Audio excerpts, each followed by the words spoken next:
Welcome guys, welcome back to Omnibulls. This is Hardeep Malik and चलिए देखते हैं कल के दिन हम बैंक निफ्टी को किस तरीके से ट्रेड कर सकते हैं। तो जैसा कि आपने देखा था, हमने कल डिस्कस किया था कि लगातार इसने अराउंड 5 दिन हो चुके हैं, इसने रेड में ही क्लोज किया है। तो आज एक हाई प्रोबेबिलिटी है कि ग्रीन में क्लोजिंग करे एंड सिंस आज एक्सपायरी भी थी,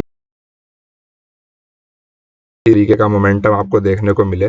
तो इंट्राडे में अगर आप देखेंगे कि यहाँ पे काफ़ी अच्छी इसने मूवमेंट शो की थी। एक सेकंड, हाँ। तो फिर आप देखोगे कि यहाँ पे मॉर्निंग से ये नीचे गिरता आया, तो हमने सोचा था कल हम सिर्फ बाइंग के लिए ही देखेंगे। तो जैसे यहाँ पे ये बेस फॉर्मेशन सा हुआ एंड जैसे इसका हाई ब्रेक हुआ तो मैंने भी इसको बाई कर लिया था एंड जैसे यहाँ पे इन्वर्टेड हैमर हुई तो मैंने भी एग्जिट कर दिया। तो आज आप देखोगे एक तरीके से मैंने टॉप और बॉटम पकड़ा है, लेकिन आज सिंस की हम बाइंग की तरफ देख रहे हैं और अगेंस्ट द ट्रेंड हम ट्रेड ले रहे हैं, तो मैंने खाली 3 लॉट से ही ट्रेड लिया था, लेकिन 3 लॉट से भी हमने अराउंड 10,000 से ज़्यादा का इसमें प्रॉफिट पकड़ा है। तो पर लॉट आप ये समझ के चलिए कि हमने 500 पॉइंट के अराउंड इसमें कैप्चर करे हैं। तो इस तरीके से मतलब बहुत रेयरली होता है कि आप इंट्राडे में 500 पॉइंट पकड़ ले और वो भी इन द मनी को ट्रेड करके। एंड बाकी जो आज का हमारा ओमनी एल्गो था उसने भी काफ़ी अच्छा परफॉर्म किया था। तो मैं एक बार आपको दिखा देता हूँ, जस्ट अ सेकेंड। हाँ, तो इसमें अगर आप देखोगे कि जो हमारा जो कोटक और विप्रो का जो लॉन्ग की होल्डिंग्स थी, तो इसमें समवेयर अराउंड एट मैक्स 1.5 का लॉस है। तो फिर 1.5 लाख का जो ये लॉस है वो हमने इस वीक और पिछले वीक का 1-2 दिन आप मिला लीजिए तो वो हमने कवर कर ही लिया है। तो that means this trade is now risk free. तो अगर हम इसको जब भी ज़ीरो भी आ जाएगा तो भी हम इसको निकालेंगे तो भी हम ओवरऑल प्रॉफिट में ही रहेंगे, राइट। और अगर इसमें आप देख लोगे कि ये वाले जो थे ये तो बस थोड़ी छोटे मोटी अगर आपको ट्रेड करनी होती है, जैसे फार OTM, अगर जैसे मान लीजिए मैंने ट्रेड कर लिया उसके बाद फिर कुछ करने को नहीं था तो फिर मैंने थोड़ी सी क्वांटिटी इसके अंदर मार के तो यहाँ पे अराउंड 3,000 मैंने इससे बना लिए थे। तो ये तो मतलब 1-2 रुपये के जो आप ऑप्शन सेल कर देते हो कभी कभी डे एंड के टाइम पे, तो वो बस मैंने ऐसे ही कर दिया था। बाकी ये जो हमने पकड़ा था 32,000 का प्रॉफिट, ये इन द मनी में मैंने 3 लॉट से ही बनाया है। मैं एक बार रिफ्रेश भी कर देता हूँ तो आपके लिए थोड़ा इजी रहेगा ये देखने के लिए। एंड ये वाला जो ट्रेड था ये ओमनी एल्गो ने लिया था, अराउंड 17 - 4 अराउंड 13,000 का प्रॉफिट इसमें ओमनी एल्गो ने करा है। एंड ये हमने अराउंड 8 लॉट से लिया था। तो 8 लॉट के हिसाब से पर लॉट मोर देन 1000 अराउंड 1400 या 1300 का प्रॉफिट पर लॉट आज हमें ओमनी एल्गो में भी देखने को मिला था। तो जिन लोगों ने भी ओमनी एल्गो को सब्सक्राइब किया हुआ है तो अगेन कंग्रेचुलेशंस। तो आपका दोनों दिन काफ़ी अच्छा प्रॉफिट हुआ था। तो आज आप अगर इंट्राडे में देखोगे तो हमने अराउंड 46,000 के समथिंग कुछ प्रॉफिट बनाया था इसके अंदर, राइट। तो अब हमारी ये जो लॉन्ग की होल्डिंग्स है विप्रो एंड कोटक, ये अब रिस्क फ्री हो चुकी है।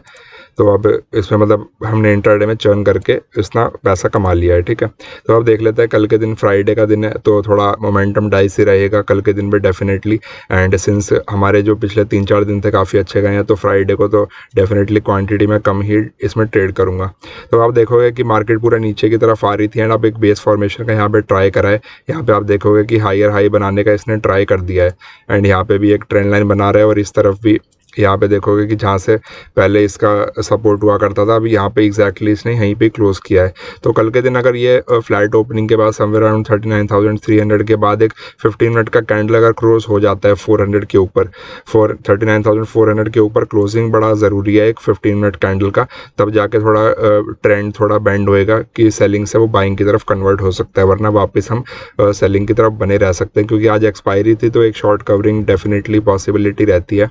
तो मान लीजिए कि अगर फ्लैट खुलने के बाद ये ऊपर की तरफ निकलता है तो हम इसको फिर बाइंग की तरफ ट्रेड करेंगे, लेकिन एक कैंडल क्लोज होने का हमें वेट करना ही पड़ेगा। क्योंकि जनरली क्या होगा कि ऐसे टाइम पे ये इस तरीके की स्पाइक जैसे बन रही है ना कि ऊपर ऊपर जाके जैसे यहाँ पे भी एक स्पाइक आ गई तो कैंडल क्लोज नहीं कर पा रही है हर बारी। तो जब तक एक क्लोजिंग हमें नहीं मिल जाएगी तो हम वेट करेंगे तब तक के लिए बाइंग की तरफ, ठीक है। मान लीजिए कुछ नीचे की तरफ अभी थोड़ा सा ये ट्रेंड लाइन को ब्रेक होने दीजिए। तो अगर कल ये ब्रेक होता है फिर ऊपर आने के बाद फिर अगर ये नीचे निकलता है तभी फिर मैं इसके लिए इंटरेस्टेड होऊंगा। थोड़ा प्राइस एक्शन एक बार बिल्ड होने दीजिए, वरना कल हो सकता है कि कल भी इसी रेंज के अंदर ये यहाँ बना रहे। 200-300 पॉइंट की जो ये रेंज है इसी के अंदर हो सकता है कि ये बना रह सकता है। क्योंकि 2 दिन पॉज लेना it's perfectly normal for the market की। इतना ज़्यादा अगर 2-3 हज़ार पॉइंट ये गिरा है तो अगर थोड़ा सा 200-300 पॉइंट में 2 दिन रुक जाए तो भी इट्स परफेक्टली फाइन। सेलिंग। मान लीजिए कल थोड़ा गैप डाउन खुल जाता है तो फिर ये वापस सेलिंग के लिए कंटिन्यू रह सकता है, थोड़ा बड़ा गैप डाउन इसको खुलना चाहिए एंड फिर ये नीचे की तरफ अगर निकलता है तो हम इसको सेलिंग की साइड देख सकते हैं। मान लीजिए थोड़ा अगर बड़ा गैप अप ओपन हो गया 39,800 के आसपास तो फिर थोड़ी इसी रेंज के अंदर ही हम ट्रेड करेंगे, तो मतलब कोई परफेक्ट ट्रेड यहाँ पे बनेगा नहीं। गैप अप के केस में उतना ल्यूक्रेटिव रहेगा नहीं। अगर ये डायरेक्टली निकल जाता है तो कोई बात नहीं, इससे हमारा क्या होगा कि जो पोजिशनल स्टॉक्स हमने ले रखे हैं वो हमारे प्रॉफिट में आ जाएंगे। बाकी इंट्राडे वाइज तो मेरे को कुछ अच्छा लेवल लग नहीं रहा है गैप अप के लिए, तो गैप अप के केस में मैं ट्रेड नहीं करूँगा। गैप डाउन या फ्लैट ओपनिंग के बाद अगर कुछ ऊपर नीचे प्राइस एक्शन बनता है तो ही इसमें कुछ ट्रेड मिलेगा, ठीक है। बाकी मैं तो अगर कल ट्रेड ना भी करूँ तो भी आई डोंट माइंड। ओके, तो I think that's all for today guys. And video अच्छा लगा हो तो डेफिनेटली वीडियो को लाइक कीजिए। एंड ये किस तरीके से मोमेंटम मैंने पकड़ा है ये लाइव ट्रेडिंग में भी मैं समझाऊंगा, लेकिन उससे पहले आपको भी अपनी तरफ से सब्सक्राइब करना पड़ेगा। 500 सब्सक्राइबर्स के बाद ही हम लाइव ट्रेडिंग करेंगे, ठीक है। तो that's all for today guys.